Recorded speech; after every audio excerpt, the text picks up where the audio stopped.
ఒకసారి అసలు ఈ ప్రవీణ్ హత్య గురించి మీరు ఏమనుకుంటారు, ఎలా జరిగింది అనుకుంటారు సార్? ఇది ముఖ్యంగా జైభీమ్ టీవీకి థ్యాంక్స్ అండి. ఇది యాక్సిడెంట్ అయితే కాదండి, యాక్సిడెంట్ కాదని ఇక్కడ ఉన్న వాళ్ళకి కాదు, ప్రతి ఒక్కరికి తెలుసు ఇదైతే యాక్సిడెంట్ కాదు, ఇది ముమ్మాటికి హత్యనే. యాక్సిడెంట్గా చిత్రీకరించడానికి ట్రై చేస్తున్నారు, ఇప్పటికి కూడా యాక్సిడెంట్ అని చెప్పడానికే ట్రై చేస్తున్నారు తప్పిస్తే ఇది హత్య జరిగిందని ఏ ఒక్కరు కూడా చెప్పడానికి భయపడుతున్నారు. దేనివల్ల భయపడుతున్నారు, ఎవరి ఒత్తిడి వల్ల మీరు భయపడుతున్నారో అర్థం కావట్లేదు. కానీ పాస్టర్ ప్రవీణ్ గారు మనిషిని మంచిగా చూడమన్నారండి, మనిషిని మనిషిగా చూడమన్నారు.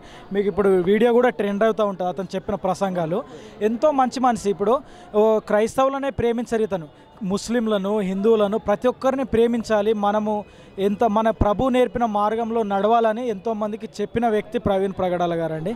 సో ఇది ఏంటంటే ఇప్పుడు ఈ క్రైస్తవం పైనే ఇంత విషం కక్కడం ఎందుకోసం, క్రైస్తవుల పైనే ఎందుకు దాడి జరుగుతుంది అనేది మా ఒక ఆలోచన. మాకేందంటే ఏం అర్థం అవ్వట్లేదు. అసలు ఏంటంటే మొత్తం దాడులు క్రైస్తవుల పైన ఇంత విద్వేషం ఎవరు పెంచుతున్నారు, ఎందుకు అట్లా మతోన్మాదులుగా తయారవుతున్నారు? అయిపోయింది కూడా ఆల్రెడీ, మణిపూర్ లాగా అవుతుంది ఇంతకుముందు. ఇప్పుడు ఇది ఒకటే కాదని ఇంకా మనకు తెలియని విషయాలు కూడా చాలా ఉన్నాయి.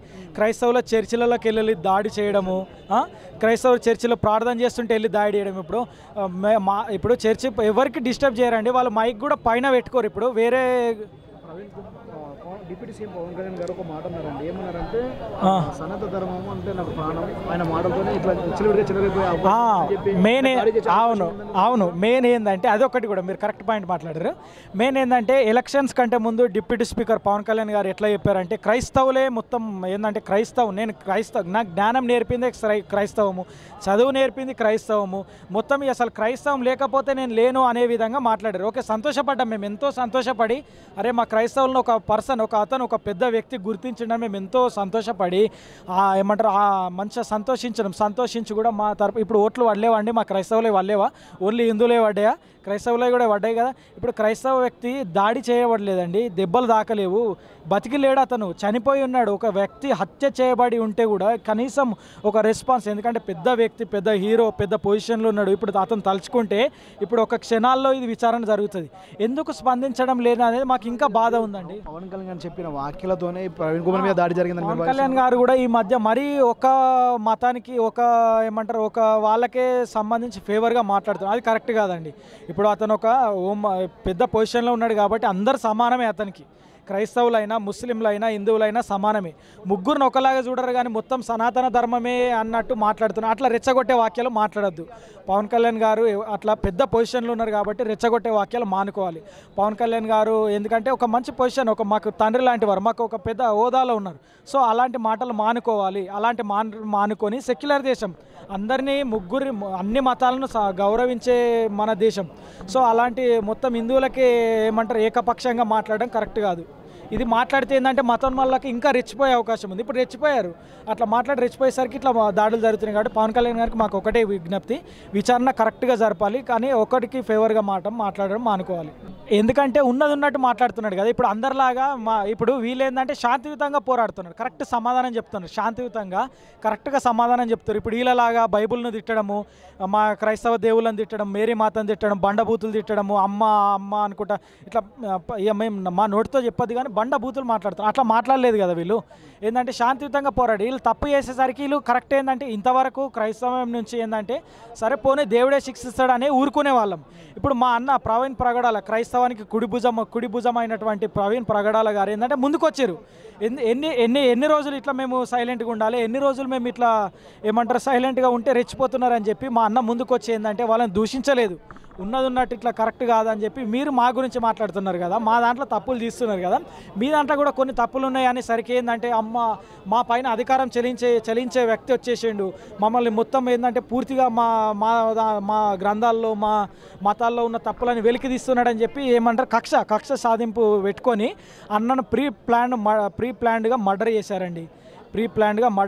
నెక్స్ట్ అజయ్ బాబు అని అంటున్నారు. అజయ్ బాబు అన్న అన్న అంటే ఒక్కరున్నారు, అజయ్ బాబు అన్న వెంట్రుక కూడా వీకలేరు.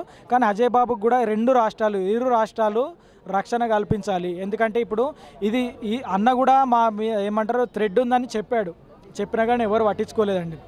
థ్రెడ్ ఉందని చెప్పి ఫేస్బుక్లో పోస్ట్ చేసిండు, ముందు కూడా చెప్పిండు నా మైన థ్రెడ్ ఉంది, వాళ్ళ అమ్మను, వాళ్ళ మదర్ గారిని, తల్లి గారిని, భార్యను, కూతుర్ని రేప్ చేస్తాం, మీ ఇంటికి చొరబడి ఏదో చేస్తాం అన్న. కానీ అన్న బయటకి ఎవరు అనుకుంటున్నారండి? అంటే ఎవరంటే ఉన్నారండి, అనుమానం ఉన్నది. కానీ మనము ఏంటంటే ఎవరు నిజం బయటికి రాంది మనం ఏం చెప్పలేం కదా. కొంతమంది ఇప్పుడు మా మతస్థులు అయితే కాదండి, ఇప్పుడు అన్న కుటుంబీకులు కాదు, అన్న సంఘస్థులు కాదు, అన్న యొక్క క్రైస్తవ సమాజం కాదు, ఇతర మతస్థుల్లో కొంతమంది ఉన్నారు మతోన్మాదులు. హిందువుల్లో కూడా మంచోళ్ళు ఉన్నారు. కానీ ఆ మంచోళ్ళ దాంట్లో ఏంటంటే ఆ మంచోళ్ళను చెడగొట్టడానికి కొంతమంది తయారయ్యారు.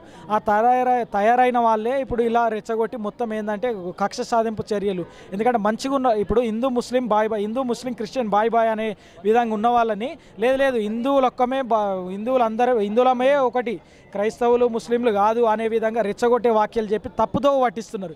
ఇకనైనా హిందువులు మేల్కొనాలి. హిందువులు మేల్కొని నిజమేదో తెలుసుకొని అందరం కలిసికట్టుగా ఉండాలి అని ప్రయత్నించండి. ఎందుకంటే మెయిన్ ఏంటంటే రెచ్చగొట్టే వాక్యాలు ఇప్పుడు చనిపోగానే పోలీసులకు తెలియకముందే కొంతమంది పోస్టులు కూడా పెట్టారు. కొంతమంది పోస్టులు పెట్టి ఎవరు చంపేశారో, ఎవరు చంపేపిచ్చిర్రో, తప్ప తాగి పడిపోయిందని. క్రైస్తవులలో ఏ ఒక్క పాస్టర్ కూడా తాగే అలవాటు లేదండి. తాగే అలవాటు కానీ, అబద్ధం ఆడే అలవాటు కానీ, దూషించే అలవాటు కానీ, ఒకరి మీద నిందే వేసే అలవాటు క్రైస్తవులలో ఎవరికి ఉండదండి. క్రైస్తవ పాస్టర్లకు ఉండదు, క్రైస్తవ సమాజంలో ఉన్నటువంటి మాకు కూడా ఉండదండి. ఎందుకంటే మంచి బోధనలు చెప్పిండు మాకు, ప్రవీణ్ అన్న చెప్పిన మార్గంలో నడుస్తున్నాం. ఇప్పుడు ఇదే పొజిషన్లో ఒక హిందువు కానీ, ఒక ముస్లిం కానీ ఇదే సిచ్యువేషన్లో ఉంటే ఎంత అల్లర్లు చేసేవారు, గోడలు బద్దలు కొట్టేవారు, రేకులు ఇరగొట్టేవారు, బండ్లు అల్లర్లు ధ్వంసం చేసేవాళ్ళు. ఇది ముమ్మాటికి హత్యే. క్రైస్తవుల మీద దాడిని మాత్రం ఖండిస్తున్నాం. ఇక మీద క్రైస్తవుల మీద దాడి జరిగితే మాత్రం ఎవరము ఊరుకోము.